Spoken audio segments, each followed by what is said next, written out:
Okay, welcome back to another one of these episodes. If you haven't been here before, my name is Mason Dupree. I've just been sort of creating a series of videos where I'm sharing sort of lessons I've learned and things I'm working on while I build my own advertising agency, as well as working for another full time. And today, I really wanted to kind of hop into things and talk about this concept of latency. Now, when I started my agency, which if I didn't clarify that at the beginning, it was a marketing agency for my business. When I started, it's obviously very challenging to have confidence in your results because you have to kind of start somewhere, right? You can usually reflect that in your pricing, and you can kind of, or be very upfront about how this is an experiment or whatever it might be. For me, in my first client, I set expectations actually incredibly well. We had a long conversation, and I didn't even reach out to him in order to sell the service to him originally. It wasn't like that. It was more like, hey, I'm doing this thing. I have these leads. Do you want anything to do with them? And he was in real estate and all that. And then he was like, hey, do you think it could work for wholesale real estate? And I was like, well, I don't know. I can lay out kind of what I think we can do and what I've been doing. And then, if you want me to kind of do it for you, then I'd be happy to kind of give you some terms and we can kind of go from there. And we ended up working together. And it was probably one of my best experiences possible. I think I had a fantastic first client. He ended up giving me a great testimonial. And, things didn't go perfectly, nor will they ever the first time, right? But, I think that first contract was like 6 months long. And for the first 3 months, I was ecstatic and things were killing it. He closed the deal within the first 2 weeks of getting the system set up for him. So it was incredibly, awesome and excitement was high. But then we got into sort of the, October, November, December timeframe, which ate up a large chunk of the, half the contract, where real estate starts to die out. Even in your best efforts and making huge attempts and spending a lot on ads, it's just that people stop replying or responding to things relating to listing or buying property just because it's that time of year and people aren't worried about moving. They're worried about family time, Thanksgiving, and then Christmas, right? So, but performance started to dwindle. We weren't closing any more new deals towards those times, and it just sort of ended up being just sort of a dead, sort of winter period for real estate, and that affected us, unfortunately.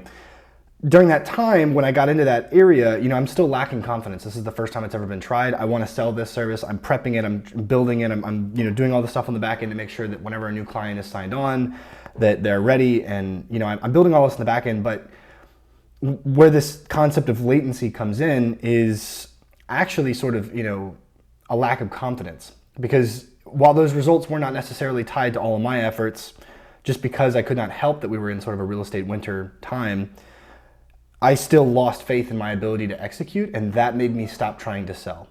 And so I put in this lag, this latency in the business, where I stopped pitching and I stopped trying to get new business, and then and as a result grow. And I highly regret doing that. Even if I'm not confident in what I'm doing, the only way to get better is to do. And I kind of try to emphasize that as often as I can, because naturally, just humans and even AI, like, we all learn through mistakes. And so I know that sounds very preachy, and I'm not trying to, again, regurgitate content that other people have said, but it's sort of just common sense at the end of the day.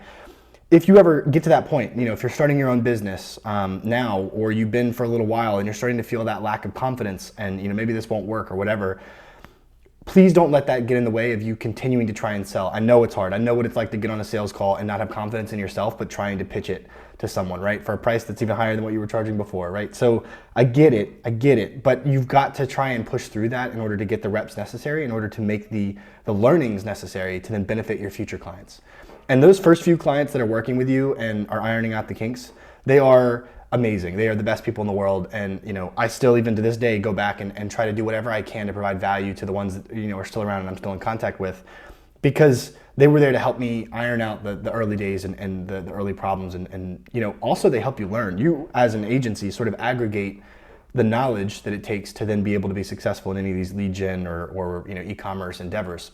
And so the more you do that, the better you're going to be, the better or more likely the results will be in the next time. So always keep pitching, always keep selling, work hard. And if you need to, set expectations straight. I mean, stay in that, trial period. It doesn't have to be that this service is a home run, like right out of the park, like gonna kill it thing. Because again, my first client, it wasn't even like that. I just told him, hey, look, this is what I do. This is the logic I follow. I'm hoping you can see the reasoning in that. And if you don't want to have to take on all these technical aspects and learn all these things or do all this content, I'd be happy to do this for this price. And take on as many clients as you can. And learn as much as you can. It's, you know, sometimes it's not even just you that's the problem. Sometimes it can be the agent that doesn't want to follow up or has really short expectations, things like that. And that's where setting fair expectations in the beginning becomes very important. So if you are running an agency business and you are doing sales and things like that to try and get new clients, once you kind of have them in the sales hook and they're excited about the idea, just make sure you set expectations. You know, they're still excited, they're still getting what we're trying to offer them, but just setting expectations so that they don't get antsy in an unreasonable timeline and, you know, blow up your phone because it's 2 weeks and they haven't gotten more than 3 leads, right? You know, in certain businesses, the lead flow will be different, the sales cycle will be different. So whatever agency you're running, you know, you're just gonna have to take those things into account. But again, do not let latency sneak in and confidence remove your ability to then continue to get reps and get better. You know, one of the things, I had a subscriber, you know, post a comment below, and one of the things I really wanted to help him with was, you know, when you're young, especially if you're like 18 or whatever, what you really get out of those early days is just those early lessons from doing all of those little different things. And so eventually all of those lessons will compile into something that is going to make likely, you know, success likely. But don't expect it on the first swing, and don't let that hesitancy, that latency sneak in and prevent you from trying again. You know, once you get knocked down, try to not let too much time pass before you get back up and try again, because you know, you don't know how much time you have on this planet. And I know that's getting a little preachy too, but if we're going into the concept of time and how much you have left, we really have no clue how much we have left. And why should we spend a day doing anything we'd rather not do, you know, when we can do all of these other things? You know, the internet gives you all this access to all these different opportunities and capital and leverage and all of that. Like, I'm getting to create these videos and have, you know, hundreds and thousands of impressions on, you know, here and X and, you know, and ad platforms and all kinds of stuff. So, and the information has never been more available. And then you have AI to kind of fill in the gaps. So, you know, get after it, work hard, don't let too much time pass between failures, and don't let confidence get in the way of you being able to get the reps you need to get better and to then, you know, have a very high level of confidence when you go into a sales call that, like, look, man, really, you know, this is a fantastic opportunity. If it's for you, it's for you. If it's not, move on, you know, and go to the next. But I appreciate you guys watching the video. Hopefully it wasn't, you know, a little too preachy. Again, if you guys have any questions or anything like that, please drop them below in the comments. I'd be happy to kind of engage with you guys and answer anything. I've said this before, but I've been doing digital marketing all the way from, like, my Instagram shout out, you know, drop shipping days all the way back in 2016 now. So I've been doing this for about 8 or 9 years, and I've been working incredibly hard on it. So I have experience in almost every realm of anything digital marketing. So if you guys have any questions, you know, workflows, I mean, messaging, you know, booking rates, and, you know, sales systems, advertising, all kinds of stuff, just let me know. I'd be happy to answer any questions. And thank you guys so much for watching. All right, bye.